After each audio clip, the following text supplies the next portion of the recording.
नमस्कार, आप देख रहे हैं न्यूज 24। आपके साथ मैं हूं रवि ठाकुर। वक्त हो चला है प्राइम टाइम एक्सक्लूसिव का।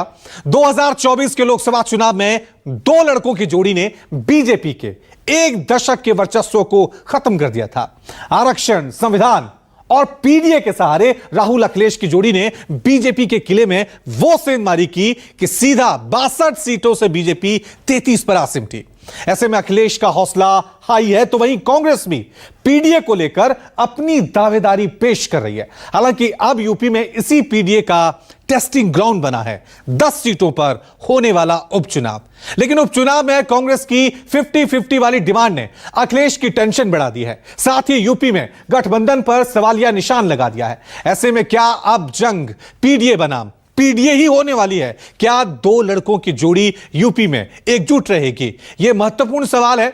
ऐसे में आज देखिए यूपी में पीडीए बनाम पीडीए।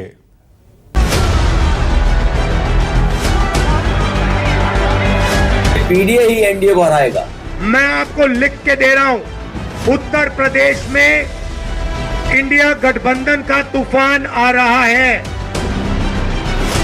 ये तो दो लड़कों की जोड़ी गुमराह करने के लिए आई है। इन्होंने लूटने के सिवाय, अपने परिवार के सिवाय किसी का कोई हित नहीं किया है। हमने प्रस्ताव 5 का दिया है। 10 में से 10 इंडिया गठबंधन जीतेगा, पीडीए रणनीति पर। उत्तर प्रदेश की धरती पर इन दो लड़कों की जोड़ी ने वो कर दिया जो पिछले एक दशक से नहीं हुआ था। 2024 के लोकसभा चुनाव में दो लड़कों की जोड़ी ने बीजेपी के किले में ऐसी सेंधमारी की कि 80 सीटों पर क्लीन स्वीप का सपना देख रही बीजेपी मात्र 33 सीटों पर सिमट गई। मैं आपको दिल से धन्यवाद करता हूं। ये आपने जो वोट दिया है और रायबरेली के हर एक व्यक्ति ने जो दिया है, ये राजनीतिक डिसीजन नहीं था, ये मोहब्बत का डिसीजन था और इस बात को मैं जिंदगी भर नहीं भूलने वाला हूं। पीडीए की रणनीति और इंडिया गठबंधन का साथ जनता ने दिया है। यूपी में इंडिया गठबंधन का पीडीए लोकसभा में सुपरहिट रहा, लेकिन अब बारी 10 सीटों पर होने वाले उपचुनाव की है, जिसमें सीधी लड़ाई बीजेपी की अगुवाई वाली एनडीए और कांग्रेस और समाजवादी पार्टी के इंडिया गठबंधन के बीच में है। 2024 लोकसभा चुनाव की तरह ही दोनों दलों के नेता लगातार एकजुटता के साथ चुनाव लड़ने का ऐलान पहले ही कर चुके हैं, लेकिन अब सीट शेयरिंग पर फंसे मसले को लेकर गठबंधन की एकजुटता पर संशय के बादल मंडराने लगे। हम ऐसा इसलिए बोल रहे हैं क्योंकि अब सीट शेयरिंग को लेकर कांग्रेस ने समाजवादी पार्टी के साथ प्रेशर पॉलिटिक्स का गेम खेलना शुरू कर दिया है। यूपी में कांग्रेस के प्रदेश अध्यक्ष के बयान से तो ऐसा ही लगता है। आखिर हम ऐसा क्यों कह रहे हैं, जरा सुनिए। हमने प्रस्ताव 5 का दिया है। 5 जो विधानसभा जो भारतीय जनता पार्टी रिलायंस के पास थी, उसका प्रस्ताव हमने राष्ट्रीय नेतृत्व को दिया है। निर्णय राष्ट्रीय नेतृत्व को करना है। हम तैयारी पूरी ताकत के साथ कर रहे हैं। सुना आपने अजय राय क्या कह रहे हैं। उन्होंने कहा कि कांग्रेस 5 सीटों पर चुनाव लड़ना चाहती और इसीलिए आला कमान को 5 सीटों की मांग वाली रिपोर्ट भेज दी। साथ ही उन्होंने कहा कि कांग्रेस प्रदेश में चुनाव लड़ने को पूरी तरह से तैयार। ऐसे में अजय राय के बयान ने इंडिया गठबंधन में रस्साकशी की खबरों को उजागर कर दिया। दरअसल जिन 5 सीटों की मांग कांग्रेस कर रही है वो है मिर्जापुर की मझवा, प्रयागराज की फूलपुर, गाजियाबाद, खैर और मीरापुर। दरअसल उत्तर प्रदेश में जिन 10 विधानसभा की सीटों पर उपचुनाव होना है, वहां पिछले चुनाव में बीजेपी की अगुवाई वाली एनडीए को 5 सीटें और समाजवादी पार्टी को 5 सीटों पर जीत हासिल हुई थी। अब कांग्रेस पार्टी की तरफ से ये तर्क दिया जा रहा है कि जिन सीटों पर बीजेपी ने जीत हासिल की थी, वहां पर समाजवादी पार्टी का प्रभाव ज्यादा नहीं है, लिहाजा वो सीटें कांग्रेस के हिस्से में आनी चाहिए। इसके अलावा समाजवादी पार्टी को अपनी जीती हुई 5 सीटों पर ही फोकस करना चाहिए। तो दूसरी तरफ समाजवादी पार्टी का ये तर्क है कि लोकसभा चुनाव के बाद से ही उत्तर प्रदेश में पीडीए की लहर है, लिहाजा समाजवादी पार्टी कांग्रेस को गठबंधन के तहत 2 से ज्यादा सीटें नहीं देना चाहती है। ऐसे में आने वाले समय में सीट शेयरिंग को लेकर पार्टी की मुसीबतें बढ़ सकती हैं। हालांकि ताजा समीकरण और हालातों को देखें तो कांग्रेस की 5 सीटों वाली डिमांड समाजवादी पार्टी नहीं मानने वाली। ऐसे में समाजवादी पार्टी की ओर से इनकार की आशंका को देखते हुए कांग्रेस ने प्रेशर पॉलिटिक्स भी शुरू कर दिए। कांग्रेस ने सभी 10 सीटों पर प्रभारी और पर्यवेक्षक तय कर दिए हैं। प्रभारी व पर्यवेक्षक संबंधित सीटों पर सम्मेलन कर रहे हैं। इन सम्मेलनों के जरिए संगठन को बूथ स्तर पर तैयार किया जा रहा है। साथ ही सूत्रों के हवाले से खबर है कि कांग्रेस ने 10 सीटों पर उम्मीदवारों के आवेदन भी मांग लिए हैं। कांग्रेस लगातार प्रेशर बनाए हुए है। अगर हरियाणा में विधानसभा चुनाव कांग्रेस जीतेगी तो निश्चित तौर पे ये प्रेशर समाजवादी पार्टी पर और बढ़ाएगी और इसमें से 5 सीटें ये जरूर लड़ना चाहेगी, जबकि समाजवादी पार्टी की तरफ से कहा जा रहा है कि वो 2 सीट ज्यादा से ज्यादा कांग्रेस को दे सकते हैं, जो इंटरनल खबरें हैं। लेकिन अखिलेश यादव का जो बयान है वो कह रहे हैं कि सवाल सीटों की संख्या का नहीं है, सवाल जीतने का है। यानी समाजवादी पार्टी जीत सकती है, कांग्रेस उन्हीं सीटों पर दावेदारी करे जहां वो अपने को मजबूत मानती है। दरअसल 10 सीटों पर होने वाले उपचुनाव को पीडीए का टेस्टिंग ग्राउंड भी माना जा रहा है। ये चुनाव ये साफ कर देगा कि इंडिया गठबंधन के साथ पीडीए जुड़ा है या फिर वो एक तुक्का भर था। हालांकि सीट शेयरिंग को लेकर मचे घमासान ने अब यूपी में जंग पीडीए बनाम पीडीए कर दी है। दरअसल समाजवादी पार्टी और कांग्रेस के बीच सीट बंटवारे को लेकर मचे घमासान का मुद्दा अब पीडीए तक पहुंच गया है। एक तरफ अखिलेश यादव को ये लगता है कि पिछड़ा, दलित और अल्पसंख्यक इंडिया गठबंधन में समाजवादी पार्टी की वजह से जुड़ा था, तो वहीं दूसरी तरफ कांग्रेसी नेताओं का ये मानना है कि बिना कांग्रेस के पिछड़ा, दलित और अल्पसंख्यक समाजवादी पार्टी के साथ खुलकर नहीं जाता। ऐसे में इस उपचुनाव में भी पिछड़ा, दलित और अल्पसंख्यक यानी कि पीडीए सियासत का मुख्य केंद्र बन गया है। भले ही कांग्रेस 5 सीटों पर अपनी दावेदारी पेश कर रही, लेकिन अखिलेश इसको मानने को राजी नहीं और इसके पीछे एक और वजह है, वो है दूसरे राज्यों में कांग्रेस का समाजवादी पार्टी को एक भी सीट नहीं देना। दरअसल कांग्रेस ने हरियाणा और जम्मू कश्मीर विधानसभा चुनाव में समाजवादी पार्टी को एक भी सीट नहीं दी, जिसके बाद अखिलेश ने मजबूरी में जम्मू कश्मीर में अपने दम पर पार्टी को उम्मीदवार उतारे। राजनीतिक विश्लेषकों के मुताबिक इसके माध्यम से कांग्रेस एक प्रयोग कर रही दबाव की रणनीति के माध्यम से यदि कांग्रेस आज अपने लिए 5 सीटें लेने पर कामयाब हो जाती है तो इसका दूरगामी असर 2027 के विधानसभा चुनाव में पड़ सकता है। कैसे, अब वो जान लीजिए। अगर कांग्रेस को 5 सीटें मिलती हैं तो फिर 2027 के विधानसभा चुनाव में कांग्रेस सीट शेयरिंग के इसी फॉर्मूले को अपना सकती है, यानी 403 विधानसभा वाले यूपी में 200 सीटों की दावेदारी ठोक सकती है। उत्तर प्रदेश के विधानसभा उपचुनाव में अगर इंडिया अलायंस के दोनों दल सपा और कांग्रेस अलग अलग चुनाव लड़ते हैं तो इससे कोई बहुत बड़ा फर्क नहीं आएगा। बीजेपी के खिलाफ जो वोटों का ध्रुवीकरण लोकसभा चुनाव में हुआ था वो अभी भी बना हुआ है। भारतीय जनता पार्टी ने कोई ऐसा नया काम नहीं किया है जिससे वो जो उनकी कमियां थी वो दूर हुई हों या कुछ नया उन्होंने वैल्यू एडिशन किया हो, वो अभी तक दिखाई नहीं पड़ा है। हालांकि समाजवादी पार्टी कांग्रेस को यूपी में और मेहनत करने की नसीहत दे रही है। उनके नेताओं का मानना है कि लोकसभा चुनाव में कांग्रेस ने सही उम्मीदवार नहीं उतारे, जिसकी वजह से उसे कम सीटें आई। साथ ही समाजवादी पार्टी के नेता कांग्रेस को समाजवादियों की सलाह मानने के बाद भी कह रहे हैं, कांग्रेस की अगर मांग है ज्यादा सीटों की तो निश्चित तौर पे ये तय समाजवादी पार्टी आदरणीय राष्ट्रीय अध्यक्ष जी जो हमारे राष्ट्रीय अध्यक्ष हैं वो तय करेंगे और कांग्रेस का जो नेतृत्व वो तय करेगा। उनका मांगने का अधिकार है, हमारा देने का अपना जो तरीका है वो सारी चीजें स्पष्ट हैं। किसी भी तरीके से इंडिया गठबंधन को लेकर कोई भी ऐसी बात नहीं कही जा सकती जिसमें मनमुटाव वाली बात हो या सीटों की शेयरिंग के लेकर कोई समस्या हो। वही बीजेपी अखिलेश और राहुल की दोस्ती पर कटाक्ष कर रही, इस रिश्ते को अस्वाभाविक करार दे रही। साथ ही यूपी उपचुनाव में बीजेपी की बम्पर जीत का दावा भी कर रही।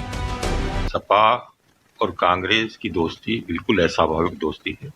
इस सत्ता के भूख में गठजोड़ करा गया है और इसमें कोई सैद्धांतिक नहीं है। सीटों के बंटवारे को लेकर इनमें सिर्फ टवल जल्दी होने वाली है। ये विधानसभा की जो उपचुनाव 10 सीटों पर होने वाले हैं ये उनको जीतने की कोशिश में लगे हैं, परंतु जनता इनके झूठ की हांडी जो चढ़ी थी एक बार उसको देख चुकी है और ये झूठ की और भ्रम की हांडी बार बार नहीं चढ़ती है। आने वाले उपचुनाव में सभी 10 सीटों पर एनडीए की जीत होगी। लोकसभा चुनाव में जीत से उत्साहित सपा भी उपचुनाव के लिए पूरी तरह तैयार है। पार्टी अध्यक्ष अखिलेश यादव साफ कर चुके हैं, संविधान और आरक्षण के साथ पीडीए के मुद्दे पर ही पार्टी चुनाव लड़ेगी। जनता 10 की 10 सीटें हराएगी बीजेपी को। न केवल विधानसभा हारेंगे बल्कि कुर्सी भी छिन जाएगी। पीडीए बड़ी लड़ाई लड़ने जा रहा है। पीडीए सबको लेकर के साथ चलने वाला गठबंधन है। पीडीए की छतरी के अंदर हम सब आप लोग हैं, इसलिए पीडीए ही एनडीए को हराएगा। हालांकि प्रेशर पॉलिटिक्स और सीट शेयरिंग पर फंसे पेच ने कैसे यूपी उपचुनाव के जंग को पीडीए बनाम पीडीए कर दिया है, उसे जानना और समझना भी जरूरी है। कांग्रेस ने उपचुनाव में 5 सीटों पर दावेदारी पेश की। हालांकि कांग्रेस के इस डिमांड को लेकर समाजवादी पार्टी की चिंता भी बढ़ गई है। क्यों, चलिए एक बार से समझ लेते हैं ग्राफिक्स के जरिए, पॉइंटर के जरिए। पहला पॉइंटर, 10 में से 5 सीटों की कांग्रेस ने डिमांड की है। जो कांग्रेस की डिमांड है वो समाजवादी पार्टी को ज्यादा लग रही है कि अभी 5 सीटें दे दी, दोबारा जब चुनाव होंगे विधानसभा की तब भी क्या 50-50 का फॉर्मूला होगा। कांग्रेस भी पीडीए फॉर्मूले पे जाना चाहती है। पीडीए का जो सबसे पहले जिक्र किया था वो अखिलेश यादव ने किया था, लेकिन यह फॉर्मूला लोकसभा चुनावों में चला। अब कांग्रेस भी पीडीए, जाति जनगणना, ओबीसी वोट बैंक, इसको साधने की कोशिश कर रही है। वहीं तीसरी तरफ कांग्रेस को 5 सीट देने को समाजवादी पार्टी राजी नहीं। हम आपको बता ही चुके हैं कि समाजवादी पार्टी चाहती है कि कांग्रेस इतना हक नहीं रखती है कि 10 सीटों में हम कांग्रेस को 5 सीट दे दें। अभी दे दी, विधानसभा चुनाव होंगे तब भी क्या 50-50 का फॉर्मूला चलेगा। यही वजह है कि पेच अभी फंसा हुआ है। अगला पॉइंटर समझिए, 5 सीट देने से समाजवादी पार्टी को जनाधार घटने का खतरा है। अभी सबसे बड़ी पार्टी यूपी में समाजवादी पार्टी है। अगर अभी से ही समाजवादी पार्टी ने 50-50 का रेशो कर दिया, यानी 10 में से 5 सीटें इनको दे दी, तो यहां पर जनाधार समाजवादी पार्टी का कम हो सकता है, नुकसान हो सकता है। इसीलिए अभी भी सीट शेयरिंग पे फॉर्मूला निकल नहीं रहा है। 2027 विधानसभा में अखिलेश को हो सकता है नुकसान, क्योंकि 2027 को लेकर अखिलेश यादव, राहुल गांधी बड़े कॉन्फिडेंट लग रहे हैं कि हम बीजेपी को टक्कर दे सकते हैं। लेकिन अगर अभी गठबंधन नहीं हुआ तो सोचिए इसका नुकसान आने वाले, क्योंकि इन उपचुनावों को सेमीफाइनल भी माना जा रहा है।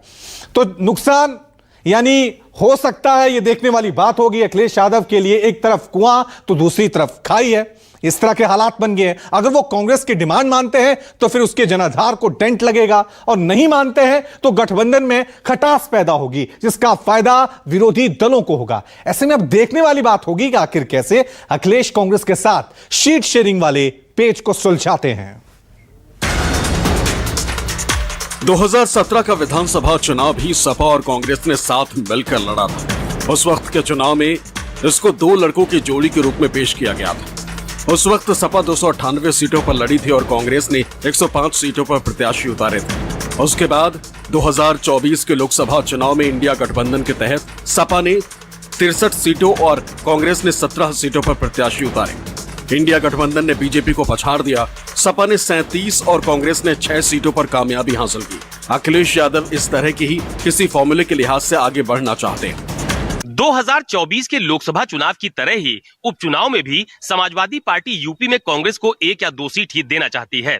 लेकिन लोकसभा चुनाव में बेहतर प्रदर्शन कर चुकी कांग्रेस बराबरी की बात कहकर अपने लिए भविष्य की सियासी जमीन भी तैयार कर रही है, जिससे साल 2027 के होने वाले विधानसभा चुनाव में वो अपना खोया हुआ जनाधार दोबारा हासिल कर सके।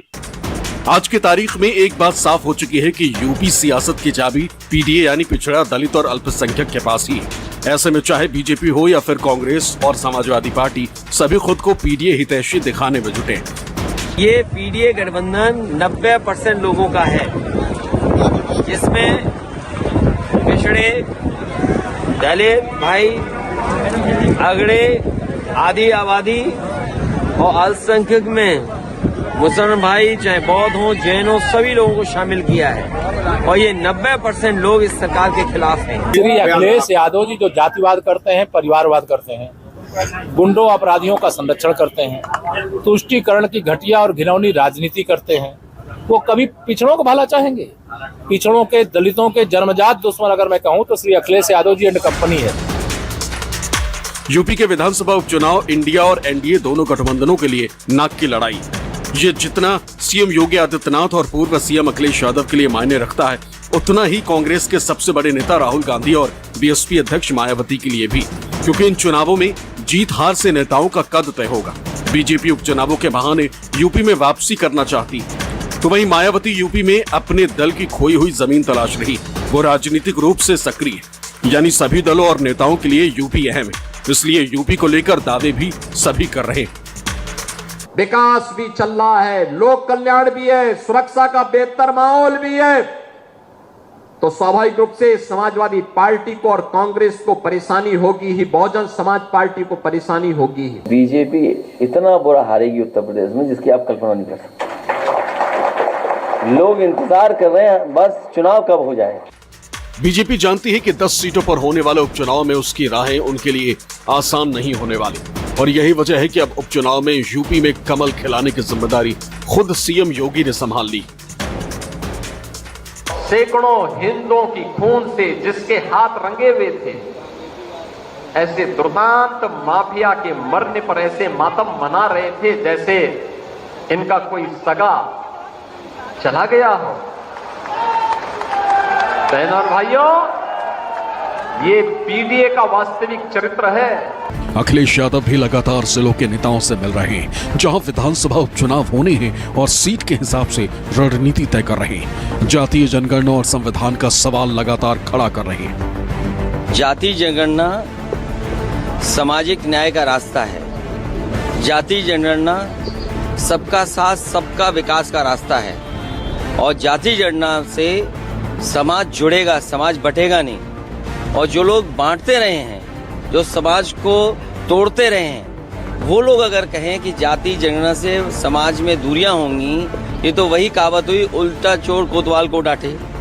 अखिलेश यादव की ये ऐसे सवाल हैं जिनकी काट यूपी के सीएम योगी आदित्यनाथ के पास नहीं, जबकि अखिलेश यादव दिल्ली दरबार का नाम लेकर यूपी के सीएम योगी आदित्यनाथ को असहज स्थिति में डाल देते हैं। दरअसल यूपी में 10 सीटों पर उपचुनाव होने हैं। ऐसे में आरोप प्रत्यारोप का खेल चरम पर है। कोई बुद्धि और दिमाग की बात कर रहा है तो कोई नकारात्मक दिल और दिमाग की बात। हालात ये है कि यूपी की 10 सीटों पर जीत के लिए अब विकास और विनाश की बातें भी होने लगी। सरकार चलाने के लिए दिल भी चाहिए और दिमाग भी चाहिए। सत्ता वरासत में मिल सकती है, बुद्धि वरासत में नहीं मिलती है। दिमाग भी वरासत में नहीं मिलता है। ये जो लोग सत्ता को अपनी पपौती मानते थे, वे लोग आज समझने लग गए हैं अब उत्तर प्रदेश में कभी उनको वापस नहीं आना है। जिसकी सोच नकारात्मक हो और जिसका दिल और दिमाग नकारात्मक हो, वो विनाश ही कर सकता है, विकास नहीं कर सकता। और फिर हालांकि दोनों दल सीट शेयरिंग के मसले को सुलझाने की बात कर रहे हैं, लेकिन अगर सीट शेयरिंग पे बात नहीं बनी, आखिर यूपी की सियासत में फिर क्या होगा, किस तरह के हालात बनेंगे, उसे जल्दी से समझ लेते हैं। पॉइंटर बाय पॉइंटर आप समझ लेते हैं। पहला पॉइंटर समझिए, गठबंधन बने रहने पर सवालिया निशान कि अगर आप बड़ी बड़ी बातें करते हैं इंडिया अलायंस की, दोनों ही एक नहीं हो पाए तो नेशनल लेवल पे नुकसान होगा। पीडीए वोट बैंक में होगा बिखराव, बीजेपी को फायदा। अभी तक इस वोट बैंक पे अखिलेश अपना दावा ठोक रहे हैं, लेकिन फिर बिखराव होना शुरू हो जाएगा। तीसरा पॉइंटर, विरोधी दल कर सकते हैं पीडीए वोट बैंक में सेंधमारी। मायावती एक्टिव हो गई हैं, इसलिए वो चाह रही हैं कि इस तरह का बिखराव हो। चौथा पॉइंटर, जनता के बीच गलत संदेश भी जाएगा और ना सिर्फ यूपी को लेकर बल्कि इंडिया के लिहाज से भी यह मैसेज वहां पे चला जाएगा। 2027 विधानसभा चुनाव पर पड़ेगा असर, क्योंकि अभी तक रणनीति यही है, कांग्रेस के साथ मिलकर हम चुनाव लड़ेंगे, लेकिन अगर गठबंधन नहीं हुआ, गठबंधन टूटने से इंडिया गठबंधन की विश्वसनीयता को बड़ा दंड पहुंचेगा। साथ ही जिस पीडीए वोट बैंक के दम पर अखिलेश 2027 में सत्ता में वापसी का सपना देख रहे हैं, उस सपने को भी बड़ी चोट पहुंचेगी। ऐसे में देखने वाली बात होगी, दो लड़के इस मसले को कैसे सुलझाते हैं और उपचुनाव के साथ साथ 2027 के प्लान को अमली जामा कैसे पहनाते हैं। एक छोटा सा ब्रेक अब हम ले रहे हैं, फौरन हाजिर होंगे। देखते रहिए News 24।